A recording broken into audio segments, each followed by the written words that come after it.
구독과 좋아요, 댓글, 알람 설정 부탁드립니다. 자, 교과서 41조 시작합니다. 자, 사망의 역사 지필고사 총정리 및 안내하겠습니다. 자, 객관식이 총 50점, 서술형 50점. 그래서 객관식이 12문제, 서술형 7문제 내겠습니다. 자, 그래서 지필평가 반영 비율은 40%입니다. 여러분이 받은 점수에 곱하기 0.4 플러스 수행 점수를 하시면 여러분 총 점수가 나옵니다.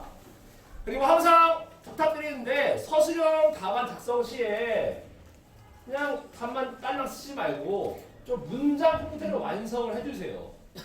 문장 형태로. 무슨 말인지 알겠죠?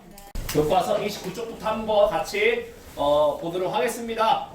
자, 29쪽부터 31쪽까지 해당하는 부분은 바로 독립협회와 대한제국인데, 자, 우선 독립협회부터 어떻게 창설했고 어떤 활동을 했는가 한번 같이 보도록 하겠습니다. 우선 창설 과정은 아간파천 이후에 열강들이 우리의 이권들을 침탈합니다. 광산채굴권, 산림채굴권 등등 해가지고요. 이런 찰나에 서재필이 미국에서 귀국을 합니다. 그러면서 정부의 지원을 받아서 만든 신문이 뭐였나요? 독립신문이었습니다. 자, 그 뒤로 그 창간 멤버와 함께 여러 지식인들이 함께 해서 만든 단체 이름이 바로 독립협회고요. 이들의 첫 활동 바로 뭘 만듭니까?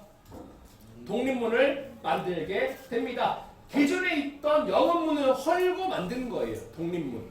자, 그 다음 각종 토론회를 개최하면서 사람들의 계몽을 위해서, 국민들, 민중의 계몽을 위해서 많이 힘썼고요. 사람들에게 민주적인 정치 의식을 심는데 많은 또 도움을 주기도 합니다. 그러면서 만들어진 대토론회, 이름하여 뭐라 부릅니까? 만민공동회가 개최되었고요. 이때 러시아의 내정 간섭, 그 다음 열강 이권 침탈에 대해서 사람들이 모여서 막 이야기를 하는 거예요. 실제 러시아가 당시에 부산 밑에 있던 저령도라는 섬을 빌려가려 했다가 한 발 물러섭니다. 그 밖에 신체의 자유와 재산권 보호 요구 운동, 언론, 출판, 집회, 결사의 자유 요구 운동 등을 하면서 사람들이 뭔가 의식이 하나씩 하나씩 깨지게 됩니다. 마치 언제처럼? 오늘날처럼 뭔가 민주사회의 모습이 조금 보이지 않나요? 사람들이 모여서 이야기도 많이 하고. 자, 그러면서 이제 의회 설립도 추진을 합니다. 이름하여 중추원이라는 의회가 이때 만들어지는데요. 자, 민선 25명, 관선 25명을 뽑자. 그리고 이들에 의해서 법률을 만들고, 그 다음 개정하고, 그 다음 없애자라고 이야기를 합니다. 법률을 이제 만들고 하는 걸 여기서 한다. 그리고 관민공동회를 거쳐서 이름하여 헌의육조라는 것을 고종에게 제출을 합니다. 건의사항을. 그런데 문제가 발생했죠. 보수파 관리들이 모함을 합니다. 이들 독립협회에서 황제를 폐위시키고 뭐 하려 한다? 공화정을 실시하려 한다. 고종의 입장에서 이게 달갑지 않겠죠. 결국 당시에 보수파 단체의 대표격인 황국협회와 그 다음 군대에 의해서 독립협회가 해산되게 됩니다. 하지만 이후에 헌정연구회라는 단체로 발전하게 돼요. 그래서 그들에 의해서 이름하여 애국개몽운동으로 계승되게 됩니다. 다음 대한제국. 자, 고종이 아간파천으로 지금 어디에 가 있었습니까? 러시아 공사 안에 있었죠. 그때부터 러시아의 내정 간섭이 심해지니까 많은 사람들이 고종 제발 환궁해라 요구를 합니다. 결국 고종 환궁을 결정하죠. 하지만 문제가 뭐였습니까? 기존의 경복궁이 아닌 어디로 갑니까? 덕수궁. 지금은 당시는 경운궁이라 부릅니다. 이리로 환궁을 한 거예요. 환궁한 뒤에 나라 이름 국호를 조선에서 무엇으로? 대한제국으로. 그다음 연호까지 사용합니다. 연호는 광무라 해서 사용했고요. 그 다음 황제 즉위식을 거행하기 위해서 이름하여 환구단을 만들고요. 거기에서 황제 제기식 거행을 했습니다. 한구단 모습은 여러분 아마 교과서에 있을 거예요. 사진으로. 이렇게까지 이야기하는 이유가 있을 거예요. 그 다음 광무개혁, 바로 대한제국에서 실시한 근대적인 개혁인데 기본적인 원칙은 구본신참의 원칙입니다. 옛것을 기반으로 해서 새로운 제도를 참작한다는 뜻입니다. 그래서 이때 만든 법, 이름하여 대한민국 국제를 고종이 반포를 합니다. 자, 내용은 일단은 대한제국은 자주 독립국가라고 선포를 합니다. 하지만 내용 상당수를 보니 대부분 다 황제의 권한에 대해서 설명하는 법이에요. 그래서 모든 권한이 황제에게 집중되어 있는 형태의 법이 되어 있습니다. 대한민국 국제. 그럼 이제 우리가 무엇을 봐야 하느냐? 바로 광무개혁의 주요 내용들을 볼 건데 군사, 경제, 교육 각 분야별로 어떤 개혁을 시도했는가 보려고 합니다. 우선 군사부터 군제를 개편해서 황제가 육해군을 통솔하게 됩니다. 그리고 중앙군 군사를 크게 늘리고요. 지방의 각 주요 도시에 군대를 주둔시키게 됩니다. 이때 중앙군대의 명칭이 시위대가 되고요. 지방군의 명칭이 진위대가 됩니다. 그 다음 경제 분야에서는 전국의 토지를 다 측량해서 근대적인 토지 소유권을 확립하기 위해 이름하여 지계를 발급해 줍니다. 지계. 또한 상공업 진흥 정책을 위해서 섬유, 운수, 금융 각 분야에서 회사들을 설립하게 되었고요. 그때 아마 얘기했을 거야. 대한천일은행이 이때 만들어졌다고요. 오늘날 우리은행. 기억하세요? 그 다음 교육 분야에서는 학교를 이때 많이 세워줍니다. 학교의 설립 목적은 뭘까요? 그렇지. 인재 양성이 되겠죠. 또한 외국에 유학생들을 파견시켜서 무언가 교육을 더욱더 근대적인 교육을 받을 수 있게 여건을 마련해 줍니다. 자, 이런 광무개혁의 역사적인 의의, 국방력 강화에 많은 기여를 했습니다. 또한 산업, 교육, 각종 시설들에 있어서 근대화 성과가 있었고요. 하지만 한계점. 근대 국가에 맞지 않는 너무 황제에게 권한들이 집중되어 있었고요. 또한 이 당시에 러시아와 일본이 우리를 가만두지 않습니다. 결국 얼마 안 가서 러시아와 일본 사이에 전쟁이 발생합니다. 그게 무슨 전쟁입니까? 바로 러일 전쟁이 되겠죠. 자, 교과서 32쪽부터 35쪽에 해당한 내용이 되겠습니다. 바로 첫 번째부터 보겠습니다. 러일 전쟁. 배경은 러시아가 점점 세력을 확대해옵니다. 이런 상황에서 일본도 한반도의 지배권을 두고 러시아와 대립하는 상황이 발생합니다. 결국 누가 먼저? 일본이 먼저 러시아를 기습 공격을 합니다. 그러면서 이제 일본이 영국과 미국 지원으로 뭔가 우세의 형세에 놓여집니다. 이때 일본과 영국은 동맹을 맺었고요. 일본과 영국, 그 다음 미국과 일본의 경우에는 이름하여 가스라테프트 밀약을 맺으면서 미국은 필리핀, 일본은 한반도에 대한 지배권을 서로 인정을 해주죠. 자, 결국 일본이 전쟁에 승리를 합니다. 자, 이런 상황에서 러시아와 일본 사이에 미국이 중재를 해줍니다. 그러면서 맺은 조약이 바로 무슨 조약? 포츠머스 조약인데 이 조약 내용 결과에 따르면은 러시아가 한반도에 대한 지배권을 영국이 포기하는 거예요. 그럼 이 누구 겁니까? 일본 거예요. 자, 앞에서 얘기한 영일동맹, 가스라테프트 밀약, 포츠머스 조약에 공통점이 있습니다.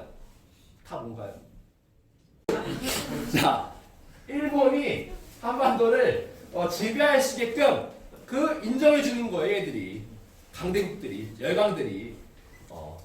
자, 결국 일본은 일제는 우리의 주권을 침탈을 합니다. 자, 대한제국이 당시에 전쟁 과정에서 우리는 전쟁에 참여하지 않겠다라고 선포합니다.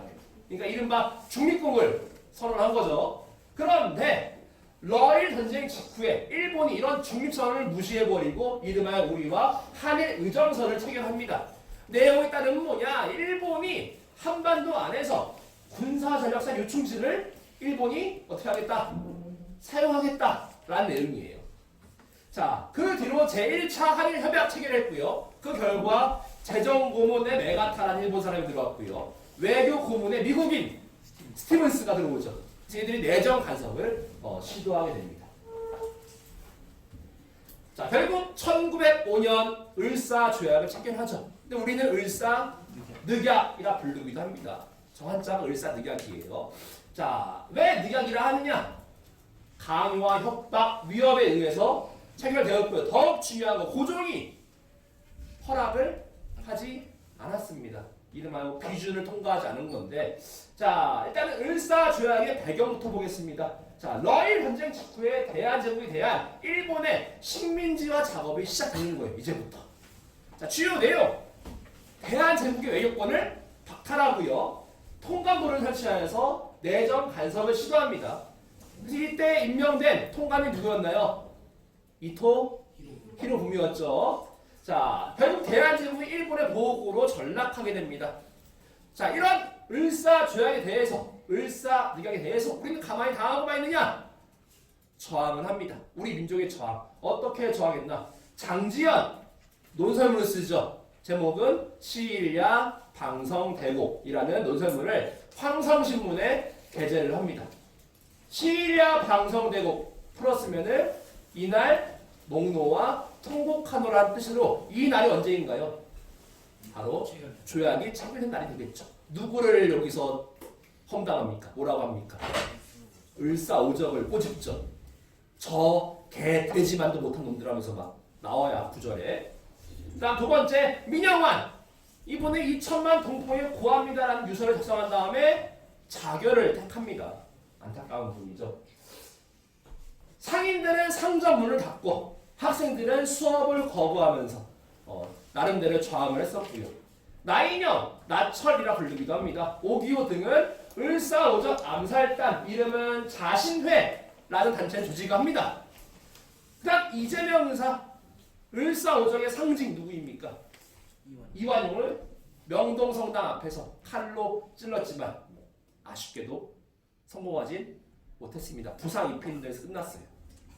그 다음 전명은 장인환, 이분들은 샌프란시스코에서 활약을 했죠.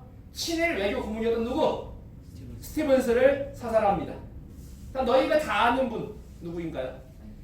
안중근 의사 하얼빈역에서 누구를? 이토 히로부미를 사살을 합니다. 자, 그럼에도 불구하고 결국 우리는 국권을 빼앗기게 됩니다. 물론 그 과정에서 고종도 나름의 노력을 했어요. 자, 네덜란드 헤이그에서 열린 이름하여 세계 만국평화회의에 은밀하게 을사늑약의 부당성을 폭로하기 위해 특사를 파견시킵니다. 누구였나요? 특사. 헤이그 특사. 이준, 이상설, 이미종, 이분들이 갑니다. 하지만 어떻게 되었나요? 아쉽게도 성공하진 못했습니다. 결국 일본이 이 헤이그 특사 파견을 구실로 고종을 황제의 자리에서 강제로 퇴위를 시켜버립니다. 자, 그렇게 된 뒤에 맺은 새로운 조약, 이름하여 한일 신협약을 맺게 되었고요. 정미 7조약이라 부릅니다. 자, 이때 주요 내용을 보니 통감의 힘이 더욱더 강화되었고요. 그리고 행정 각 부서에 일본인 차관들이 임명됩니다. 더불어 제일 중요한 거죠, 이게. 대한제국의 군대가 강제 해산되고요. 명분은 군대를 유지할 수 있는 돈이 없다라는 게 명분이었습니다. 그 뒤로 1909년 사법권 박탈, 1910년 6월 경찰권 박탈. 이제 뭐가 나왔습니까? 우리나라에 주권만 남아있습니다. 병합하면 돼요, 이제. 거기에 대해서 일진이라는 단체가 앞장서서 한일병합청원서를 제출을 합니다. 그리고 사람들이 동조하게끔 여론도 막 조성을 해버려요. 결국 1910년 8월 29일 우리는 한일병합조약을 맺게 됩니다. 이때부터 1945년 8월 15일까지가 우리가 알고 있는 일제 강점기에 해당을 하게 되고요. 자, 다음 우리가 볼 내용은 조금 번외적으로 우리 영토에 대한 문제, 독도와 간도에 대해서 보도록 하겠습니다. 독도, 개항 이후, 그러니까 강화도 조약 이후로 해서 일본의 침탈이 엄청 심해집니다. 주로 뭘 일본이 가져갔을까? 해산물, 그러니까 수산 자원들, 이 많을 것 같아요. 강치 가죽이 그렇게 잘 팔렸대. 독도의 강치. 자, 더욱이 러일 전쟁 중에 결국 일본이 독도를 자국 영토로 강제 편입을 시킵니다. 일본의 시마네 섬 이름은 뭐라 불렀습니까? 다케시마라 부르죠. 그러면 독도는 우리 영토가 아닌가에 대해서 우리의 역사적 사실을 한번 살펴보려고 합니다. 이 내용은 여러분들 예전에 나간 학습지에 똑같이 있을 거예요. 1, 2, 3, 4로 해가지고. 첫 번째, 동국 무덤 비고의 여지구에 이렇게 써 있습니다. 울릉도와 독도는 모두 우산국의 땅이며 우산은 일본이 말하는 송도라고 기록되어 있습니다. 두 번째, 세종시록 지리지에는 울릉도와 독도는 강원도 울진현에 속한 섬이며 두 섬은 512년 신라가 복속한 우산국의 영토입니다. 또한 맑은 날씨에 울릉도에서 독도가 잘 보인다고 기록되어 있고요. 우산국이 지금 나오죠. 우산국 여러분들 신라 장군 이사부가 지증왕 때 정복한 영토입니다. 세 번째, 1693년 안용복이 일본에 직접 건너가서 단판을 짓죠. 울릉도와 독도의 주권을 주장합니다. 그러자 1695년 12월 25일 일본 도토리본에서 답변을 해주죠. 울릉도와 독도 모두 도토리본에 속하지 않는다. 한마디로 일본 영토가 아니라는 걸 증명해 줍니다. 네 번째, 제일 중요할 것 같습니다. 대한제국 칙령 제41호 2조에는 대한제국이 독도를 관리한다가 명시되어 있어요. 자, 울릉군청의 위치는 태화도로 정하고 구역은 울릉전도와 죽도, 석도가 독도의 옛 이름입니다. 이걸 관할한다라고 기록되어 있습니다. 자, 간도의 경우에 여러분 아마 생소할 거예요. 자, 조선 숙종 때 처음 이야기가 나옵니다. 청나라와 영토 경계를 표시하기 위해 백두산에 이름하여 백두산 정계비를 세웁니다. 서쪽으로는 압수강, 동쪽으로는 토문강을 경계로 한다. 이렇게 해서 쭉 흘러왔어요. 그러다가 19세기 후반에 우리나라가 농사가 잘 안 돼요. 기근이 아니에요. 기근. 그러니까 날씨가 되게 안 좋아진 거예요. 그러자 많은 사람들이 간도로 이주를 합니다. 먹고 살기 위해서. 그때 청나라와 분쟁이 한번 발생을 합니다. 그러다가 대한제국 시기 때 간도를 함경도의 행정구역으로 편입을 시키고요. 그런 간도를 관리하기 위해 간도관리사를 파견시킵니다. 이름 정도 기억하면 좋을 것 같아요. 이범윤이라는 분이 되겠습니다. 이때 파견된 분이. 그러나 1905년 을사늑약 체결 결과 우리는 일본에게 무엇을 빼앗겼습니까? 외교권을 빼앗겼죠. 그런 상황에서 1909년 일본과 청이 이름하여 간도 협약을 체결하게 됩니다. 내용이 뭐냐 보니까 일본이 남만주 철도 부설권과 그다음 탄광 개발권을 없는 조건으로 간도를 누구에게? 청에게 넘겨주는 거예요. 이게 우리 허락이 필요하지 않은가? 필요하지 않습니다. 왜? 외교권이 넘어갔기 때문에. 우리 의사 물어보지도 않고 이렇게 간도를 청나라에 넘겨주게 됩니다. 이게 무슨 협약? 간도 협약이 되겠습니다. 자, 다음 36쪽부터 38쪽에 해당한 내용이 되겠습니다. 자, 이름하여 국권수호 운동이라 해서 크게 세 부류가 있습니다. 항일의병운동, 애국개몽운동, 국채보상운동, 이 세 부류가 있는데 하나하나 한번 살펴보겠습니다. 우선 항일의병운동부터 보겠습니다. 자, 이름하여 위정척사화상을 계승한 유생층들이 주도하였고요. 크게 1기, 2기, 3기로 구분시킵니다. 1기 을미의병, 2기 을사의병, 3기 정미의병인데 한번 각각 보겠습니다. 우선 을미의병 1895년 을미년 발생했고요. 배경이 중요하겠죠? 왜 발생했는가? 첫 번째, 을미사변에 대한 격분이에요. 분노, 표출. 왜? 누가 지금 돌아가셨나요?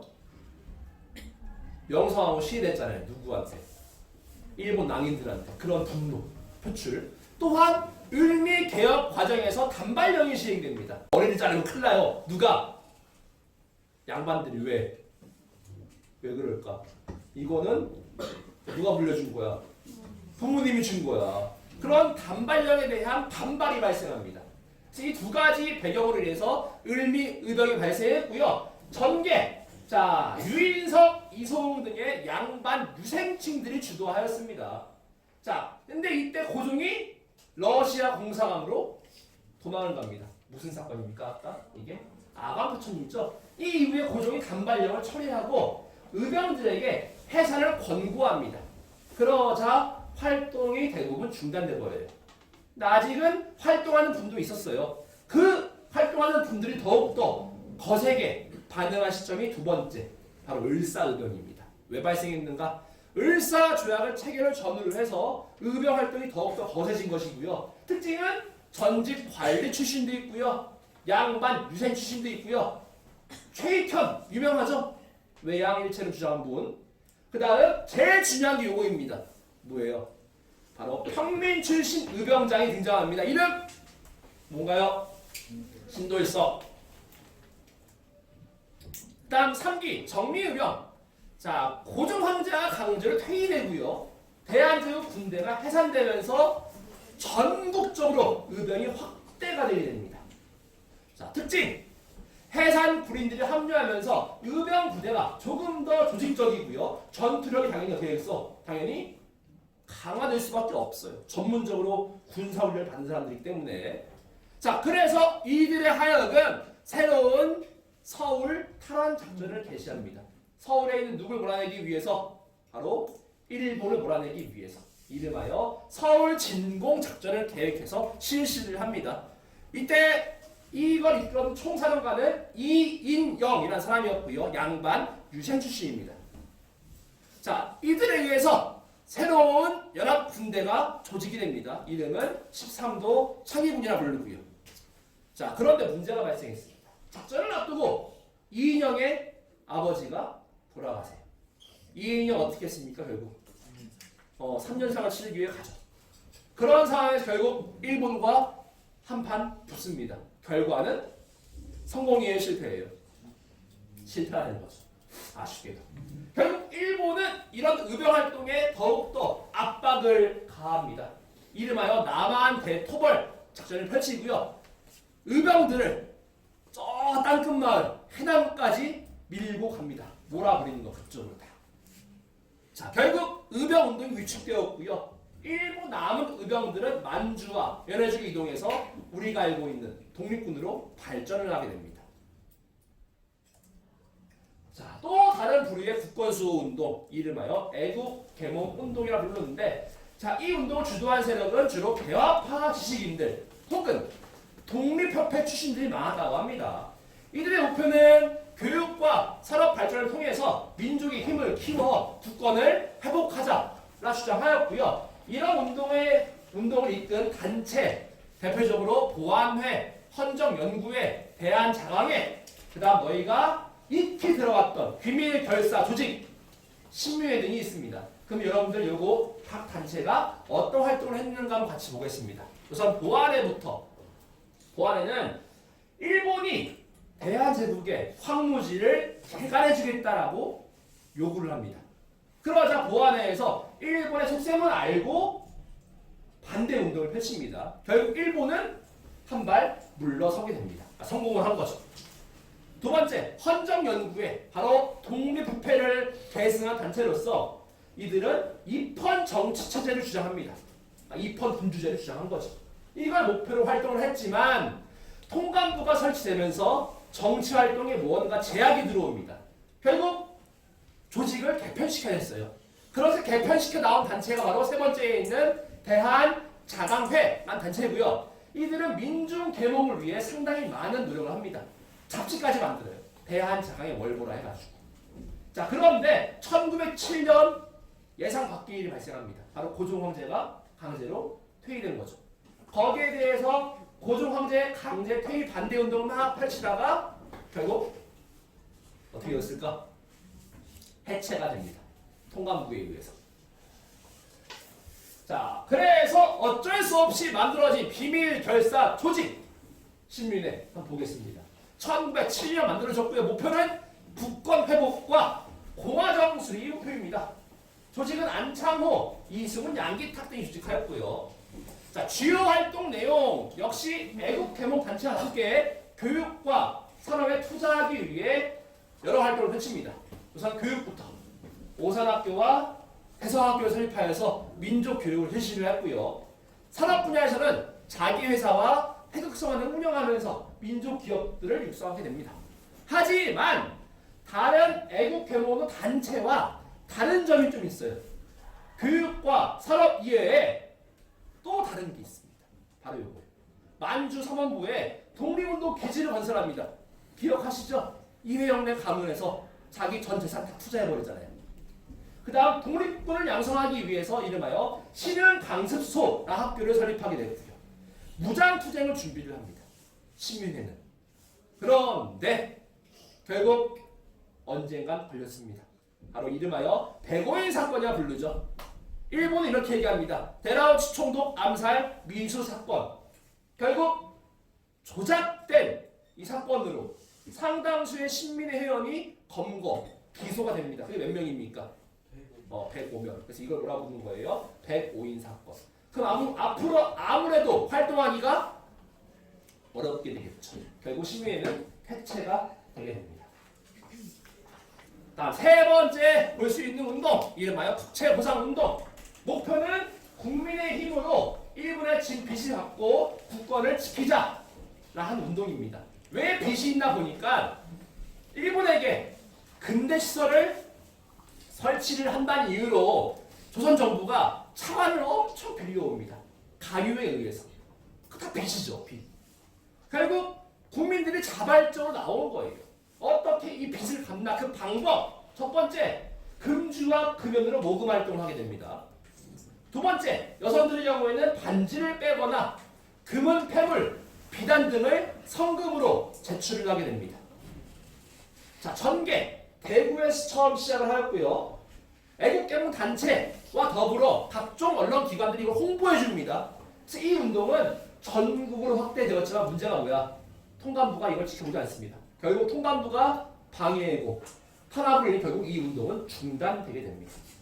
기억하시죠? 역시 조작에 의해서 당시에 총무였던 양기탁이 횡령죄로 체포가 됩니다.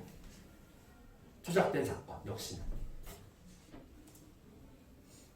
자, 결국 우리는 일제강점기를 맞이할 수밖에 없게 됩니다. 자, 교과서 52쪽과 53쪽 마지막 부분이 되겠죠, 여러분들. 이름하여 1910년대 무단 통치 시기 이야기를 한번 보도록 하겠습니다. 자, 이때 오타가 있네요. 조선총독부의 설치예요, 설치.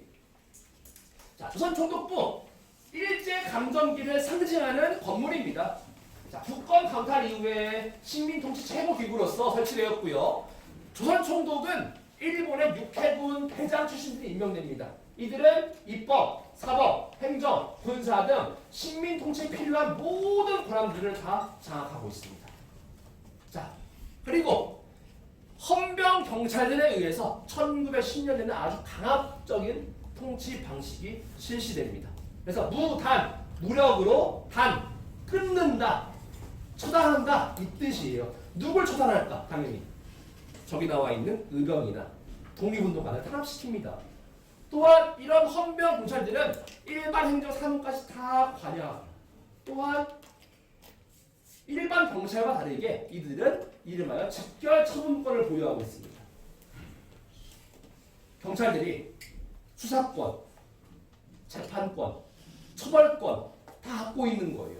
너희가 알고 있는 일반 경찰들은 뭐만 갖고 있냐?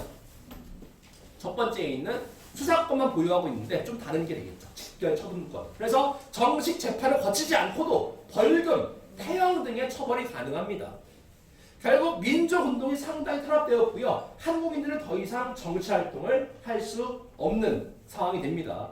언론, 출판, 집회, 결사의사의 박탈은 물론이거니와 교육정책, 우리 사람들을 바보로 만드는 게 목적입니다. 우리말을 가르치긴 하되 교과목의 중심은 일본어가 있습니다. 또한 수업 연하는 최대 4년이 끝이고요. 당연히 대학 교육기관, 대학교는 있다 없다? 없다. 고등교육기관이 대학교 설치되지 않습니다. 그래서 그럼 이 사람 놓고 온 살아야 될 거 아닙니까? 일본이 또 일을 시켜야 될 것이고요. 그래서 초보적인 실업 기술 교육만 실시를 하게 됩니다.